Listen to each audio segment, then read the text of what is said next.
Up to this point we've been using the GitHub client for our tutorials. This tutorial, however, is going to move us into using the GitHub Bash client, which is shown here on the right, which is very similar to a Linux terminal, and as you'll see as we start to use it, the commands are almost identical. So on the left I've created a new folder called Git, and this is also the folder on our right here. If we show the present working directory, we can see we're in dgit, and if we list the contents we can see that the folder is empty. So as an introduction to the Git Bash client, I'm going to go ahead and create a new repository and add files to it, just as we did with the GitHub client. So the very first thing that we're going to need to do is initialize our GitHub repository.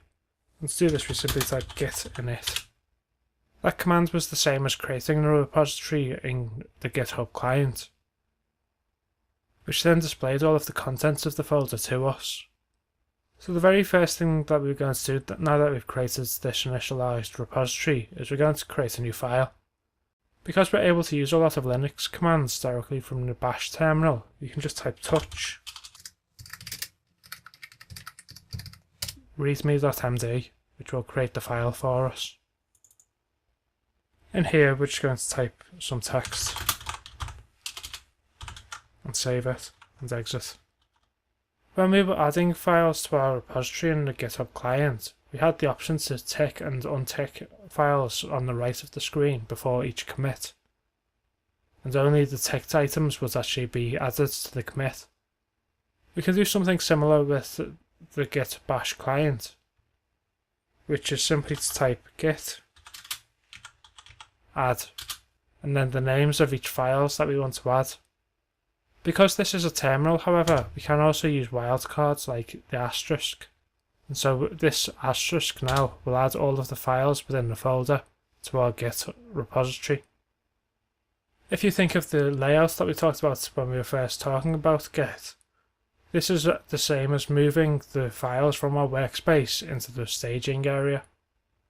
We could, of course, instead of using a wildcard, provide the name to the actual file. Because we only have one file in this case, this is the same thing.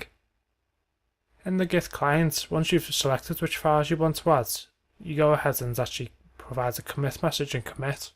And the same is true here. So we type git commit -m to specify a message, and then in speech marks or quotation marks, we provide the actual message that we want to add. And hit enter.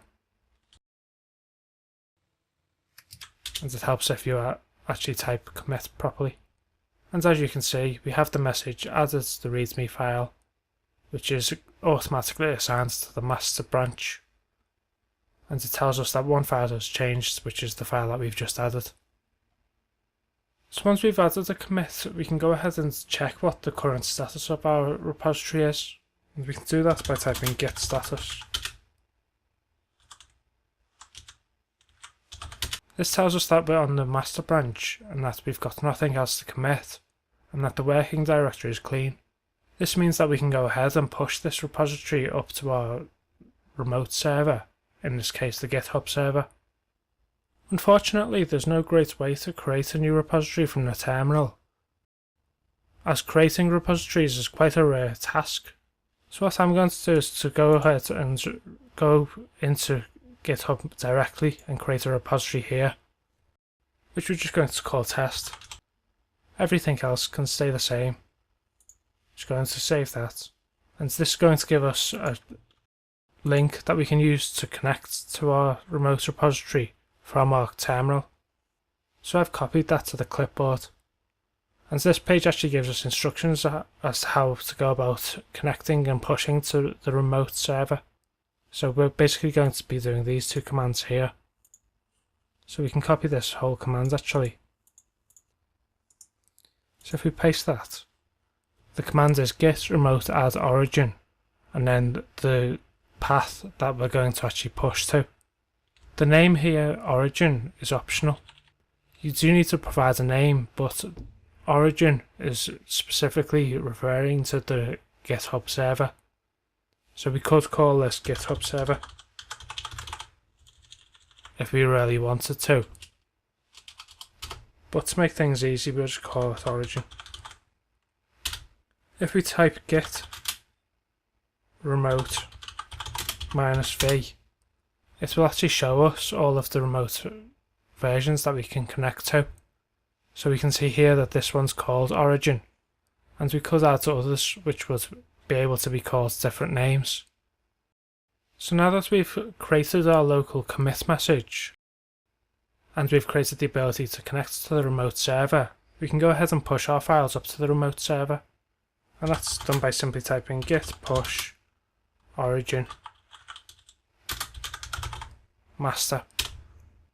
And that's pushed to the origin server, the master branch. And if we go back to our repository and refresh, we can see that we actually have the readme file that we added. We can of course go ahead and clone the repository again to take the files off the server and download them back onto our computer. So we can delete this readme file locally. And if we type git clone origin, or rather the actual path that we're going to clone from,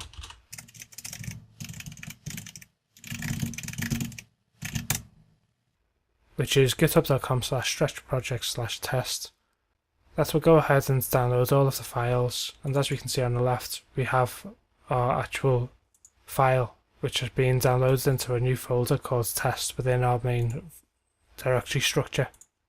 And again, if we open this up, we can see that this is the same file that we created earlier. So to summarise what we've talked about, we've created a new repository with the git init command. We've then committed messages, or rather we then added files using the git add command, which can take advantage of the wildcards functionality of a bash terminal. We then committed a message with git commit -m, and then the message in speech marks or quotation marks. Once we committed, we then added our remote server,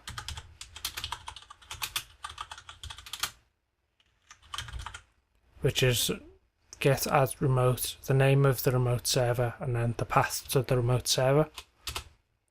We then typed git push origin master, which pushes from our master branch up to the origin server. And we also cloned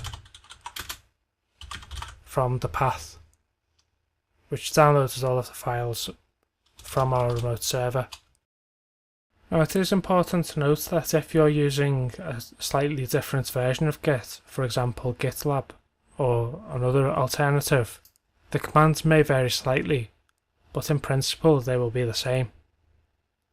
In the next video we're going to go ahead and build on what we've learned so far with the terminal, and we're going to actually use it to create new branches, which will make working with other people and collaborating a whole lot easier.